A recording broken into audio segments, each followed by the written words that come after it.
bersama saya Nimade Andita Giamesa Putri selaku Ketua Kelompok 3 dan anggota saya Ana Agung Nguraswar Buana Putra, Ida Bagus Abinaya Wibawa, dan Putu Adelisa Putri Diananta, serta guru pembimbing saya yang terhormat, Dr. Putu Eka Juliana Jaya, SEMSI. Terima kasih atas atensi dan ilmu yang sudah diberikan.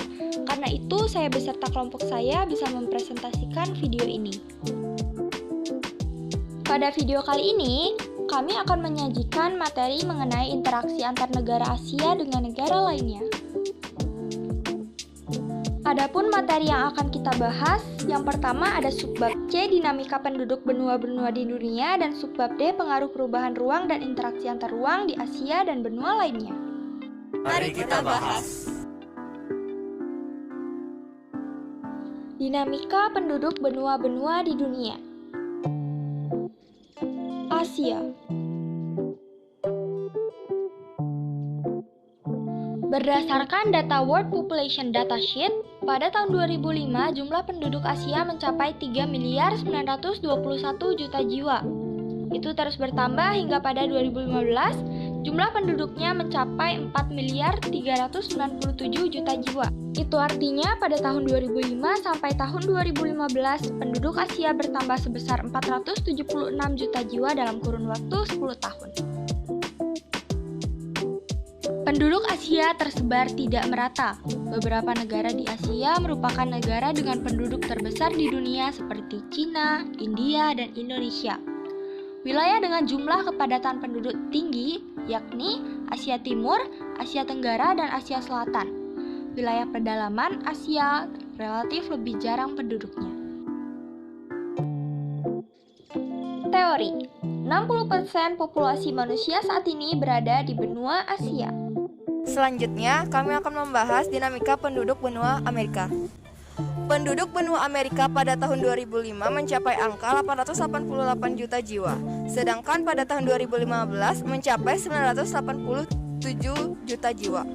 Laju pertumbuhan penduduk benua Amerika tergolong rendah, yakni 0,9% per tahun. Penduduk asli Amerika terdiri dari suku Indian dan suku Eskimo. Selanjutnya dinamika tentang penduduk benua Eropa.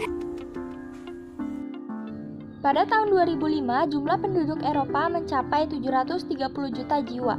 Pada tahun 2015 angka tersebut bertambah menjadi 742 juta jiwa. Ini berarti terjadi penambahan sebesar 12 juta jiwa dalam kurun waktu 10 tahun.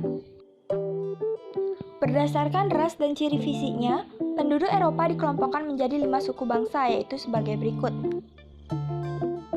Yang pertama ada bangsa Nordik. Ciri fisiknya, suku bangsa ini memiliki rambut pirang, mata biru, tengkorak panjang, dan muka sempit. Yang kedua ada bangsa Alpen. Ciri fisiknya memiliki rambut hitam, mata hitam, tengkorak lebar, dan tidak terlalu tinggi. Yang ketiga ada bangsa Mediterania. Ciri fisiknya memiliki rambut hitam, mata hitam, badan dan tengkorak menyerupai bangsa Nordik. Yang keempat ada bangsa Slavia. Ciri fisiknya sama menyerupai bangsa Alpen. Yang terakhir ada bangsa Dinarik. Cirinya memiliki rambut gelap dan banyak terdapat di Rumania. Fakta, benua Eropa dijuluki benua biru karena 86% penduduknya memiliki bola mata berwarna biru. Selanjutnya dinamika penduduk benua Afrika. Pada tahun 2015, jumlah penduduk Afrika mencapai 1.171 juta jiwa. Angka tersebut bertambah sebesar 265 juta jiwa dari jumlah penduduk tahun 2005 yang berjumlah 906 juta jiwa. Tahukah kamu, laju pertumbuhan penduduk Afrika sangat tinggi, yaitu 2,5% per tahun. Angka kematian penduduk Afrika juga besar, yaitu mencapai 10 jiwa tiap 1.000 penduduk. Sebagian besar penduduk Afrika adalah keturunan Negro yang berkulit hitam. Afrika digolongkan menjadi 4 kelompok besar, yakni ras Negro atau penduduk mayoritas, ras Kaukasoid Arab, ras Kaukasoid Eropa yang berkulit putih, dan suku pribumi atau penduduk asli Amerika. Teori, penduduk Afrika berorientasi pertanian cenderung memilih untuk mempunyai banyak anak agar dapat mengolah lahannya. Maka dari itu, Afrika memiliki angka kelahiran yang tinggi. Selanjutnya dinamika penduduk benua Australia. Pada tahun 2015, penduduk Australia mencapai 23.900.000 jiwa. Pada tahun 2005, jumlah penduduknya mencapai 20.400.000 jiwa atau terjadi penambahan sebesar 3.500 jiwa dalam kurun waktu 10 tahun. Australia memiliki budaya yang beragam. Budaya Australia terdiri atas budaya suku asli, yaitu suku aborigin dan penduduk Selat Torres, serta budaya suku pendatang. Banyaknya penduduk pendatang di Australia memperkaya budaya Australia. Bahasa nasional Australia adalah bahasa Inggris. Semua penduduk di Australia didorong untuk menguasai bahasa Inggris. Selanjutnya adalah materi subbab D, pengaruh perubahan ruang dan interaksi antar ruang di Asia dan benua lainnya. Di bidang kehidupan ekonomi, interaksi antar ruang terjadi karena adanya kebutuhan yang salah satunya adalah kebutuhan akan barang dan jasa yang tidak mampu diproduksi suatu negara. Keuntungan ekonomi dari barang dan jasa yang dipasoknya, hal itu sangat menguntungkan negara karena banyak tenaga kerja yang terlibat dan diperolehnya devisa dari hasil penjualan. Selanjutnya di bidang kehidupan sosial.